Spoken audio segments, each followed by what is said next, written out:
നവീൻ ബാബു എന്ന് പറയുന്ന കണ്ണൂരുണ്ടായിരുന്ന additional district magistrate അദ്ദേഹം മരണപ്പെട്ട വിവരം നിങ്ങൾക്കെല്ലാവർക്കും അറിയാം. ആ സംഭവം നടക്കുന്നത് 2024 10-ാം മാസത്തിലാണ്.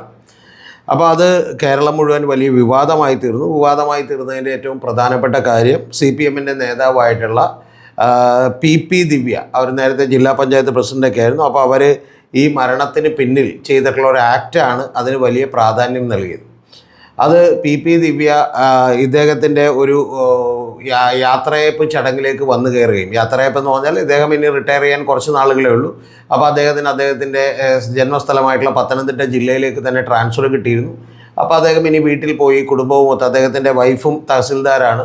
അപ്പോൾ അവരുമായിട്ട് 2 പെൺകുട്ടികളും കൂടിയാണ്. അപ്പോൾ വീട്ടുകാരുമായിട്ട് ഒന്നിച്ച് ചേർന്ന് ജീവിക്കാം എന്ന് വിചാരിച്ച് അദ്ദേഹം പോരാനിരിക്കുന്ന ദിവസം അദ്ദേഹത്തിന് താല്പര്യമില്ല എന്ന് പറഞ്ഞിട്ടും ഒരു സംഘടന അവിടെ ഒരു യാത്രയയപ്പ് ചടങ്ങ് നടത്തി. അതിൽ അരുൺ K. വിജയൻ എന്ന് പറയുന്ന തൃശ്ശൂരുള്ള കളക്ടർ കൂടി ഉണ്ടായിരുന്നു. അപ്പോൾ ആ കളക്ടറുടെയൊക്കെ ഭാഗത്തു നിന്നും പലതവണ മെസ്സേജ് കിട്ടിയതിൻ്റെ അടിസ്ഥാനത്തിൽ കൃത്യമായിട്ട് PP ദിവ്യ കൂടി അതിൽ പങ്കെടുക്കാൻ തീരുമാനിച്ചിരുന്നു. അവരത് മുൻകൂട്ടി തീരുമാനിച്ചതാണ്, അത് നമ്മളല്ലെന്നൊന്നും പറഞ്ഞിട്ട് കാര്യമില്ല. അപ്പോൾ മുൻകൂട്ടി തീരുമാനിക്കുകയും കണ്ണൂർ വിഷൻ്റെ ക്യാമറാമാനുമായിട്ട് അങ്ങോട്ട് വന്നു ചേരുകയും, ആ വന്നു ചേർന്നതിന് ശേഷം ഈ യാത്രയയപ്പ് ചടങ്ങിൽ വെച്ചിട്ട് അവർ ചില മുള്ളുകൾ വെച്ചിട്ടുള്ള സംഭാഷണം ഉണ്ടാവുകയും ചെയ്തു എന്നുള്ളത് യാഥാർത്ഥ്യമാണ്. എന്ന് പറഞ്ഞാൽ ഇദ്ദേഹം ഒരു അഴിമതിക്കാരനാണെന്നും, അപ്പോൾ അത്തരത്തിലുള്ള അഴിമതിയൊന്നും ചെയ്യാതെ ഇനി ചെല്ലുന്ന സ്ഥലങ്ങളിലെങ്കിലും കൃത്യമായിട്ട് ജോലി ചെയ്യട്ടെ എന്ന് സൂചിപ്പിക്കുന്ന അങ്ങേയറ്റം പെട്ടെന്നൊരു അടിയേൽക്കുന്ന രീതിയിലുള്ള വർത്തമാനമാണ് PP ദിവ്യ പറഞ്ഞത്. PP ദിവ്യ അത് കണ്ണൂർ വിഷൻ്റെ ചാനൽ ക്യാമറാമാനെയും കൊണ്ട് അത് ഷൂട്ട് ചെയ്യിപ്പിച്ചു എന്ന് മാത്രമല്ല, ആ ഷൂട്ട് ചെയ്യിപ്പിച്ചത് പത്തനംതിട്ടയിലെ വാട്സപ്പ് ഗ്രൂപ്പുകളിലേക്കൊക്കെ തന്നെ വിടുകയും ഇദ്ദേഹത്തെ അപമാനിക്കാൻ വേണ്ടി ശ്രമിക്കുകയും ചെയ്തു എന്നുള്ളതൊരു യാഥാർത്ഥ്യമാണ്. അതിൻ്റെ പിന്നിൽ PP ദിവ്യ പലവട്ടം ഒരു പെട്രോൾ പമ്പ് അനുമതി കൊടുക്കുന്നതുമായി ബന്ധപ്പെട്ട് ഈ ADM-നെ വിളിച്ചു വന്നു. പക്ഷേ അദ്ദേഹം അത് ചെയ്യാൻ കൂട്ടാക്കിയില്ല, അല്ലെങ്കിൽ 9 ദിവസം വൈകിട്ടാണ് ചെയ്തത്. ചെയ്യാൻ കൂട്ടാക്കാതെ ഒന്നുമില്ല, 9 ദിവസം വൈകിട്ടാണ് ചെയ്തത് എന്നുള്ളതാണ് ഏറ്റവും പ്രധാനപ്പെട്ട കാര്യം.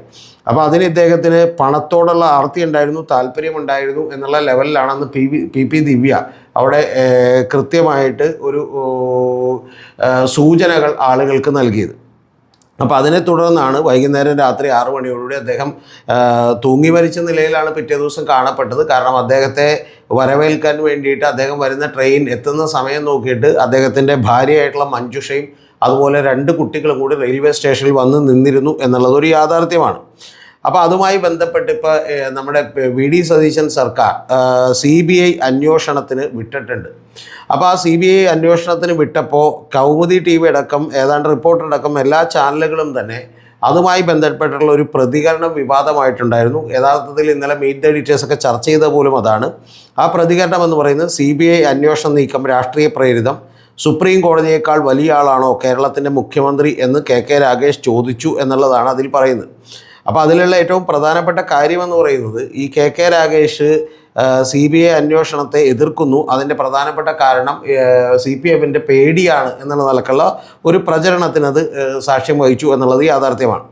അപ്പോൾ അതിന് ഇന്ന് KK രാഗേഷ് ഒരു കുറിപ്പുമായി വന്നിട്ടുണ്ട്, അദ്ദേഹത്തിൻ്റെ വിശദീകരണം. അതുകൂടി വായിച്ചതിന് ശേഷം ഞാൻ എൻ്റെ അഭിപ്രായം കൂടി പറയാം. ഇതിൽ CPM-ന് യഥാർത്ഥത്തിൽ CPM-ൻ്റെ ഭരണത്തെക്കുറിച്ച് വിലയിരുത്തിയപ്പോൾ ഞാനടക്കം പലരും വിട്ടുപോയിട്ടുള്ളൊരു കാര്യമാണ്. വിട്ടുപോയെന്ന് പറഞ്ഞാൽ മനഃപൂർവ്വമല്ല, ഒരുപാട് കാര്യങ്ങൾ നമ്മൾ വിട്ടുപോയിട്ടുണ്ട്. അപ്പോൾ അതിലൊരു പ്രധാനപ്പെട്ട കാര്യമാണ്, സർക്കാരിനെ കുറിച്ചുള്ള ഒരു മോശം ഇമേജ് ഉണ്ടാക്കാൻ സഹായിച്ചിട്ടുള്ളൊരു കാര്യമാണ് എന്നുള്ളത് പറയാതെ വയ്യ. ഇന്ന് KK രാഗേഷ് പറഞ്ഞത്, വ്യാഖ്യാന പടുക്കൾക്ക് നല്ല നമസ്കാരം. നവീൻ ബാബു കേസ് CBIക്ക് വിടാൻ തീരുമാനിച്ച മുഖ്യമന്ത്രി സതീശൻ മേനോൻ്റെ തീരുമാനത്തെ സംബന്ധിച്ച് കഴിഞ്ഞ ദിവസം മാധ്യമങ്ങളോട് സംസാരിച്ചിരുന്നു. പറഞ്ഞ കാര്യം വളച്ചൊടിച്ചും അതിന്മേൽ വ്യാഖ്യാനങ്ങൾ ചമച്ചും ചിലർ സായുജ്യമടയുന്നുണ്ട്. ഞങ്ങൾക്കെന്തോ CBI പേടി ബാധിച്ചു എന്നാണ് ചിലരുടെ വ്യാഖ്യാനം.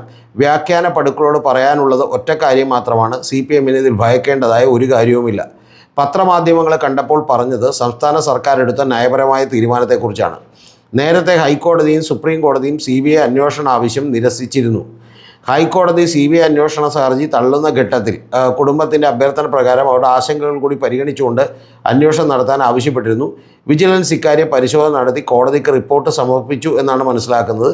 ഈ ഘട്ടത്തിൽ കേസ് CBIക്ക് വിടുന്നത് കേന്ദ്ര അന്വേഷണ ഏജൻസികളോടുള്ള വിധേയത്വവും സംസ്ഥാന സർക്കാരിന് കീഴിലെ വിജിലൻസിനോടുള്ള വിശ്വാസക്കുറവും കാരണമാണ് എന്നാണ് ഇന്നലെ മാധ്യമങ്ങളോട് പറഞ്ഞത്. അതൊരു നയപരമായ വിഷയത്തിന്മേലുള്ള അഭിപ്രായ പ്രകടനമാണ്. കേരളത്തിൻ്റെ മുഖ്യമന്ത്രി കേന്ദ്ര ഏജൻസികളോട് കാട്ടുന്ന അമിത പ്രേമം ഇക്കഴിഞ്ഞ ആഴ്ചയും നമ്മൾ കണ്ടതാണ്. പ്രധാനമന്ത്രിയും മുഖ്യമന്ത്രിയും ഡൽഹിയിൽ കൂടിക്കാഴ്ച നടത്തിയതിൻ്റെ പിറ്റേന്ന് തന്നെ മുൻ മുഖ്യമന്ത്രി സഖാവ് പിണറായിയുടെ വീട്ടിൽ ഇ ഡി കയറിയത് കേവലം യാദൃശ്ചികമല്ല എന്നുറപ്പാണ്. ദിവസേന 5ഉം 6ഉം തവണ മാധ്യമങ്ങളോട് സംസാരിക്കുന്നതിൽ അഭിനമിക്കുന്ന മുഖ്യമന്ത്രി ഇ ഡി റെയ്ഡിനെ തുടർന്ന് മൗനത്തിൻ്റെ വാൽമീകത്തിൽ കയറിയിരുന്നത് നമ്മൾ കണ്ടതാണ്. വി ഡി സതീശൻ്റെ കേന്ദ്ര ഏജൻസികളോടുള്ള ഈ പ്രേമത്തിന് പിന്നിൽ രാഷ്ട്രീയം എന്താണ് എന്നാണ് മാധ്യമങ്ങൾ എന്നോട് സംസാരിക്കുമ്പോൾ ചോദിച്ചത്. CBI ED കേന്ദ്ര ഏജൻസികളെ രാഷ്ട്രീയ എതിരാളികളാകെ വേട്ടയാടാനുള്ള BJPയുടെ ഉപകരണങ്ങളായിട്ടാണ് ദേശീയ തലത്തിൽ കോൺഗ്രസ് വിലയിരുത്തുന്നത്. ആ സമീപനവുമായി ഒത്തുപോകുന്നതല്ല വി ഡി സതീശൻ്റെ നിലപാടുകൾ. വിജിലൻസ് വകുപ്പ് കൈകാര്യം ചെയ്യുന്ന തൻ്റെ ക്യാബിനറ്റിലെ രമേശ് ചെന്നിത്തലയേക്കാൾ അദ്ദേഹത്തിന് വിശ്വാസം നരേന്ദ്രമോദിയോടും അമിത്ഷായോടുമാണ്. അഴിമതി തടയാനെന്ന പേരിൽ കേന്ദ്ര ഏജൻസികളെ ഉപയോഗിച്ച് രാഷ്ട്രീയ എതിരാളികളെ വേട്ടയാടുന്ന 130ാം ഭരണ ഭേദഗതിക്കുള്ള കേന്ദ്ര നീക്കത്തെ കോൺഗ്രസ് ഉൾപ്പെടെയുള്ള രാജ്യത്തെ പ്രതിപക്ഷ കക്ഷികളെ ആകെയാണ് എതിർത്തിരുന്നത്. എന്നാൽ അന്ന് പ്രതിപക്ഷ നേതാവെന്ന വി ഡി സതീശൻ മൗനത്തിലായിരുന്നുവെന്ന് പ്രത്യേകം പറയേണ്ടതില്ലല്ലോ. പല കാലങ്ങളിലുള്ള അത്തരം മൗനങ്ങളെയും കേന്ദ്ര ഏജൻസികളോടുള്ള അമിത താല്പര്യത്തെയുമാണ് വിമർശിച്ചത്. വ്യാഖ്യാനപ്പെടുക്കൾ സ്വല്പം മാറി നിന്ന് കരയുക എന്നുള്ളതാണ് അദ്ദേഹം പറഞ്ഞേക്കുന്നത്. കുറച്ച് ലെങ്തി ആയിട്ടുള്ളൊരു കുറിപ്പാണ്. പക്ഷേ ഇതിൻ്റെ പ്രധാനപ്പെട്ട പ്രശ്നം എന്താണെന്ന് വെച്ചാൽ KK രാഗേഷേ, ഈ CBI അന്വേഷണം ആവശ്യപ്പെട്ടത് മഞ്ജുഷയും ഈ കുടുംബാംഗങ്ങളുമാണ്. എന്ന് പറഞ്ഞാൽ അവർക്ക് വിശ്വാസം എന്ന് പറയുന്നത് CBIയുടെ അന്വേഷണമാണ്. അപ്പോൾ CBI അന്വേഷണം ആവശ്യപ്പെട്ടുകൊണ്ട് അവർ വരുമ്പോൾ യഥാർത്ഥത്തിൽ പ്രത്യേകിച്ച് നവീൻ ബാബു അടക്കമുള്ള ആളുകൾ ഒരു ഇടതുപക്ഷ സംഘടനയിൽ ജോലി ചെയ്തിരുന്ന ഒരാളുകളാണ്. അദ്ദേഹത്തിൻ്റെ കുടുംബം മുഴുവൻ ഇടതുപക്ഷ CPMൻ്റെ പ്രവർത്തകരായിട്ടുള്ള ആളുകളായിരുന്നു. ഈ സംഭവം നടക്കുമ്പോൾ പത്തനംതിട്ടയിലുള്ള ജില്ലാ കമ്മിറ്റി അടക്കം എടുത്തിട്ടുള്ള ഉദയഭാനു അടക്കം എടുത്തിട്ടുള്ള നിലപാടുകൾ നമുക്കറിയാം. അത് ഇവരോടൊപ്പം തന്നെയായിരുന്നു. അപ്പോൾ അതുകൊണ്ട് തന്നെ ഈ പ്രധാനപ്പെട്ട വിഷയത്തിൽ ഇതൊരു വൈകാരികമായിട്ടുള്ള പ്രശ്നമാണ്. അതിൽ രണ്ട് കാര്യങ്ങൾ ഈ രാജേഷ് ഉന്നയിക്കുന്നതിനൊക്കെ വാസ്തവമുണ്ട്. പക്ഷേ അത് ഈ സമയത്ത് പറയുമ്പോൾ അത് എത്രത്തോളം ഉചിതമാകുമെന്ന് എനിക്കറിയില്ല. അതിൽ രണ്ട് കാര്യങ്ങളെന്ന് പറയുന്നത്, സ്വന്തം ആഭ്യന്തരമന്ത്രിയും സ്വന്തം പോലീസും അന്വേഷിച്ച് സത്യം കണ്ടുപിടിക്കുമെന്നൊരു മുഖ്യമന്ത്രി വിശ്വസിക്കുന്നതിനേക്കാൾ കൂടുതൽ CBI വിശ്വസിക്കുന്നല്ലോ എന്നുള്ളതാണ് ഒരു കാര്യം. രണ്ടാമത്തെ കാര്യമെന്ന് പറയുന്നത് കേന്ദ്ര അന്വേഷണ ഏജൻസികളോടുള്ള അമിത വിധേയത്വം എന്നുള്ളതൊക്കെ നമുക്ക് ചൂണ്ടിക്കാണിക്കാവുന്നതാണ്. പക്ഷേ പ്രധാനപ്പെട്ട ഒരു കാര്യമെന്ന് പറയുന്നത് ഈ മഞ്ജുഷക്കും അവരുടെ കുടുംബത്തിൻ്റെയും ഒക്കെ വിശ്വാസത്തിന് വലിയ പ്രാധാന്യമുണ്ട്. ആ പ്രാധാന്യവും അവർ ഇന്നലെ വി ഡി സതീശനെ കണ്ടതിന് ശേഷം ജീവിതകാലം മുഴുവൻ ഈ CBI അന്വേഷണത്തിന് വിടുന്നതിൻ്റെ കടപ്പാടുണ്ടാകും എന്ന് പറയുന്നതിൻ്റെ വാർത്തകളൊക്കെ തന്നെ പുറത്തേക്ക് വന്നിട്ടുണ്ട്. അപ്പോൾ അങ്ങനെ വാർത്തകൾ പുറത്തേക്ക് വരുമ്പോൾ യഥാർത്ഥത്തിൽ നമ്മൾ ഈ ആശയപരമായി ഇത്രത്തോളം വലിയ കാര്യം പറഞ്ഞ് കമ്മ്യൂണിക്കേറ്റ് ചെയ്യാനും കൺവേ ചെയ്യാനും ശ്രമിക്കുന്നതിനോടൊപ്പം തന്നെ KK രാഗേഷൊക്കെ പറയേണ്ടിയിരുന്നത് CBI അന്വേഷണത്തിന് വന്നോട്ടെ, അത്തരത്തിൽ ഈ പറഞ്ഞ ഫ്രീ ആൻഡ് ഫെയർ ആയിട്ടുള്ള ഒരു അന്വേഷണം നടക്കുന്നതിന് ഞങ്ങളും സ്വാഗതം ചെയ്യുന്നു, അതിനൊന്നും കുഴപ്പമുള്ള കാര്യമില്ല. പക്ഷേ പ്രധാനപ്പെട്ട കാര്യം എന്തായാലും അന്വേഷണത്തിന് വിടും, നിങ്ങൾ സ്വാഗതം ചെയ്താലും ഇല്ലെങ്കിലും വിടും. അപ്പോൾ അതുകൊണ്ട് സ്വാഗതം ചെയ്യുന്നു. പക്ഷേ പ്രധാനപ്പെട്ട കാര്യമെന്ന് പറയുന്നത് ഇതിൽ അവരുടെ കുടുംബത്തിൻ്റെ ബുദ്ധിമുട്ടും കുടുംബത്തിൻ്റെ ഒരു ആഗ്രഹവും ഒക്കെ നമ്മൾ മനസ്സിലാക്കുന്നു. അതുകൊണ്ട് അത് നടക്കട്ടെ. കാരണം അത് നടക്കട്ടെ എന്നല്ല, ഇനി നടക്കണ്ട എന്ന് KK രാഗേഷ് പറഞ്ഞാലും ഇത് തന്നെ നടക്കും. രണ്ടാമത്തെ കാര്യം എന്ന് പറയുന്നത്, അത് പറഞ്ഞതിന് ശേഷം പക്ഷേ ഇത്തരത്തിൽ കോൺഗ്രസ് മുഖ്യമന്ത്രിയായിട്ടുള്ള വി ഡി സതീശൻ പലപ്പോഴും എൻഫോഴ്സ്മെൻറ്റ് ഡയറക്ടറേറ്റും അതുപോലെ തന്നെ CBIനെയൊക്കെ അമിതമായി വിശ്വസിക്കുന്നതിൽ ഒരു താത്വികമായിട്ടുള്ള ആശയപരമായിട്ടുള്ള ഒരു ശരികേടുണ്ട് എന്നുള്ളത് കൂടി പറഞ്ഞു വെക്കേണ്ടതിന് പകരം ഈ പറയുന്ന കാര്യം വായിക്കുമ്പോൾ ഏറ്റവും ആദ്യമേ തന്നെ ആളുകൾക്കൊക്കെ, താങ്കളുടെ പ്രതികരണം കാണുന്ന ആളുകൾക്ക് മുഴുവൻ തോന്നുക എന്ന് പറയുന്നത് CPM ഇതിനെ ഭയക്കുന്നു, CPMന് വലിയ അനിഷ്ടകരമായൊരു കാര്യമുണ്ടായി എന്നുള്ളതാണ്. അപ്പോൾ അത് ശരിയാണ്. അവരെ സംബന്ധിച്ചിടത്തോളം അവരുടെ കുടുംബത്തിൻ്റെ വികാരപരമായിട്ടുള്ള ഒരു തീരുമാനം കൂടിയാണ്. ആ വികാരപരമായിട്ടുള്ള തീരുമാനത്തെ കൃത്യമായി അഡ്രസ്സ് ചെയ്യുന്നതിൽ പാർട്ടി പരാജയപ്പെടുന്നു.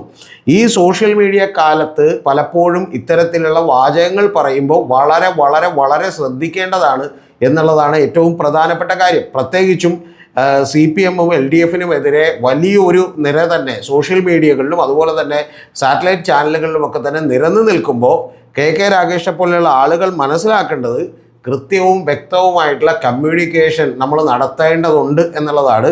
ഇപ്പോൾ യഥാർത്ഥത്തിൽ ഇപ്പോൾ താങ്കളുടെ ഈ പറയുന്ന ഒരു എക്സ്പ്ലനേഷൻ തന്നെ വളരെ കുറച്ച് പേർ മാത്രമേ ഇത് ശ്രദ്ധിച്ചിട്ടുണ്ടാവുള്ളൂ, ഇത് വായിച്ചിട്ടുണ്ടാവുള്ളൂ. മാധ്യമങ്ങളിലൊന്നും വാർത്തയുമായിട്ടില്ല. അപ്പോൾ അതുകൊണ്ട് തന്നെ ഈ പറയുന്ന അത്രത്തോളം ആളുകൾ 680 പേരെ അത് ലൈക്ക് ചെയ്തിട്ടുണ്ട്. പക്ഷെ അതുകൊണ്ട് കാര്യമില്ല. അപ്പോൾ ഈ വ്യാഖ്യാന പടുക്കൾക്ക് നല്ല നമസ്കാരം എന്ന് പറഞ്ഞതുകൊണ്ട് മാത്രം കാര്യമില്ല.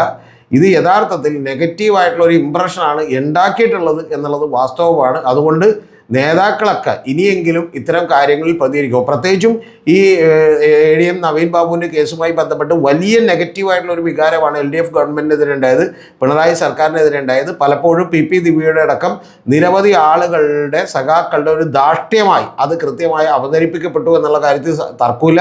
അതിൽ കുറെ ശരികളുണ്ട് എന്നുള്ള കാര്യത്തിൽ തർക്കമില്ല.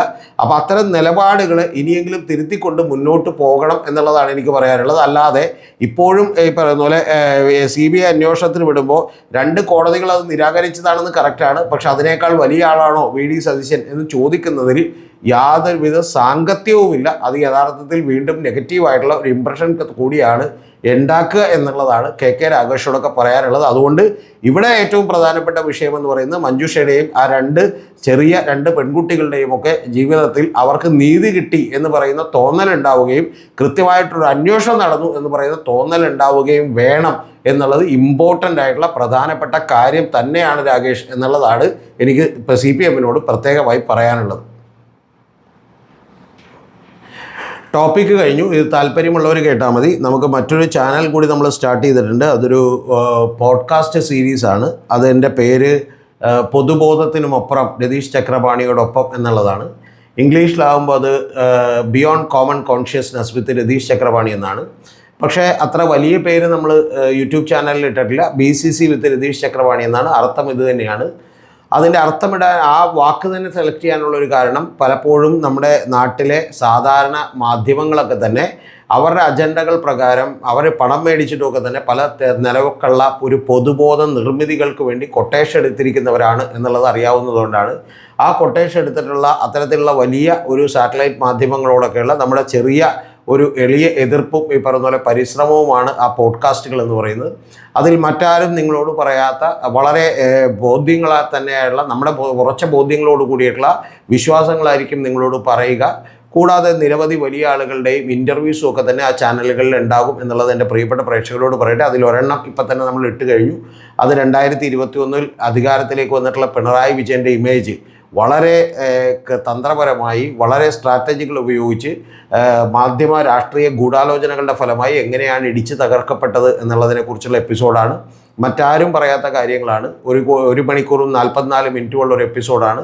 എൻ്റെ പ്രിയപ്പെട്ട പ്രേക്ഷകർ മുഴുവനായും തന്നെ കാണണം. അത്തരത്തിലുള്ള നിരവധി എപ്പിസോഡുകൾ നമ്മൾ ചെയ്യണമെന്ന് ആഗ്രഹമുണ്ട്. പക്ഷെ അത് വലിയ അധ്വാനമുള്ള വലിയ പണം ആവശ്യമുള്ള കാര്യമാണ്. അതുകൊണ്ട് തന്നെ നിങ്ങളുടെയൊക്കെ സപ്പോർട്ട് വേണം. ആ സപ്പോർട്ടിന് വേണ്ടിയിട്ട് 2 കാര്യങ്ങളിലൂടെ നമുക്ക് സപ്പോർട്ട് ചെയ്യാം. ഒന്ന്, ഈ ചാനലിൽ നമ്മൾ മെമ്പർഷിപ്പ് എടുത്തുകൊണ്ട് സപ്പോർട്ട് ചെയ്യാം. അതിൽ ലെവൽ 1 മുതൽ ലെവൽ 6 വരെയുള്ള വിവിധ എമൗണ്ടുകളുണ്ട്. അതിലേതെങ്കിലും മെമ്പർഷിപ്പ് എടുത്തുകൊണ്ട് നമ്മളെ സപ്പോർട്ട് ചെയ്യാം. ഇനി അതല്ല, നിങ്ങൾ മെമ്പർഷിപ്പ് എടുത്തുകൊണ്ട് നിങ്ങൾക്ക് പ്രത്യേകിച്ച് ഗുണങ്ങളൊന്നും ഉണ്ടാവില്ല. ഏതാനും ചില വീഡിയോകൾ നേരത്തെ കാണാം എന്നുള്ളത് മാത്രമേ ഉള്ളൂ. ഇനി അതല്ല, നിങ്ങൾക്ക് നേരിട്ട് നമ്മളെ സപ്പോർട്ട് ചെയ്യണമെങ്കിൽ നമ്മുടെ ഗൂഗിൾ പേ നമ്പറും അക്കൗണ്ട് നമ്പറും കൂടി താഴെ കൊടുത്തിട്ടുണ്ട്. അതിലും നിങ്ങൾക്ക് എന്ത് ചെയ്യാം, ഫിനാൻഷ്യലി നമ്മളെ സപ്പോർട്ട് ചെയ്യാവുന്നതാണ്. നമ്മുടെ പുതിയ ചാനലിൻ്റെ പേര് മറക്കണ്ട, BCC വിത്ത് രതീഷ് ചക്രപാണി എന്നാണ്.